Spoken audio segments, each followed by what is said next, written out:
Before we move further into this story, tell us in the comments where you're watching from, hit the like button, and subscribe for more stories like this. The basement air was thick with cigarette smoke, curling through beams of weak yellow light from the bare bulbs overhead. A gramophone warbled in the corner, the scratchy jazz almost drowned out by the low murmur of gamblers hunched over their cards. At the bar, a tall man in a weathered overcoat nursed a single glass of seltzer, out of place among the glasses of gin and rye whiskey. His hat brim shadowed his face, but his calm posture drew more suspicion than any drunkard ever could. "Hey, preacher," a broad-shouldered bootlegger called from the back table, loud enough for the whole room to hear. "You here to save our souls or just too cheap to buy a drink?" The room chuckled, glasses clinking. The man didn't look up. The bootlegger pushed from his chair, swaggering toward the stranger, cigar smoke curling from his grin. "You know where you are, pal? This is O'Malley's joint. You don't drink here, you don't breathe here." Still, no response. Just a slow sip of seltzer. The crowd leaned in, the tension had a pulse of its own.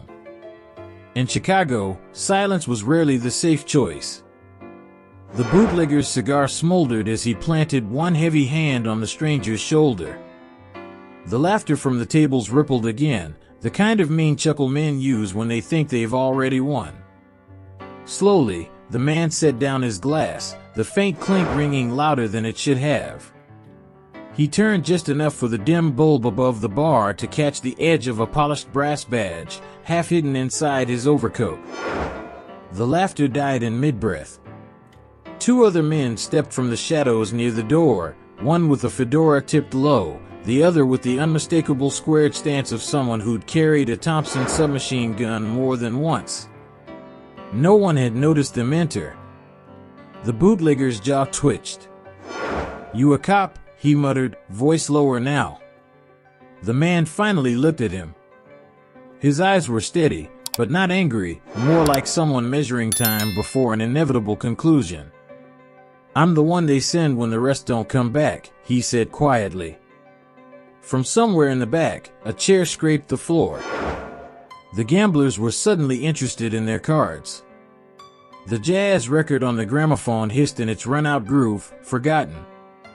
Nobody moved. The stranger, now clearly more than a stranger, rose from his stool.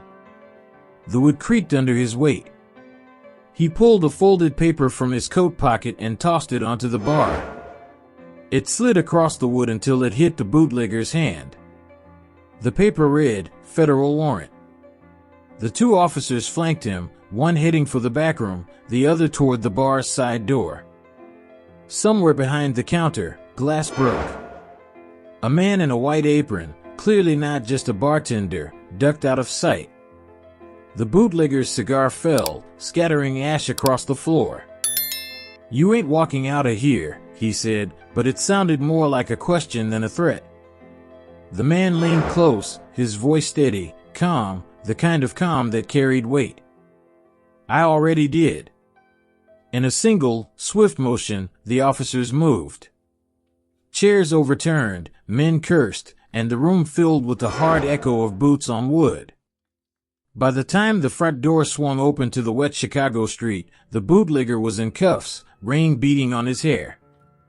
The stranger lit his first cigarette of the night, the glow briefly lighting the corner of his mouth. In the city's black and white shadows, the badge shone brighter than the street lamps.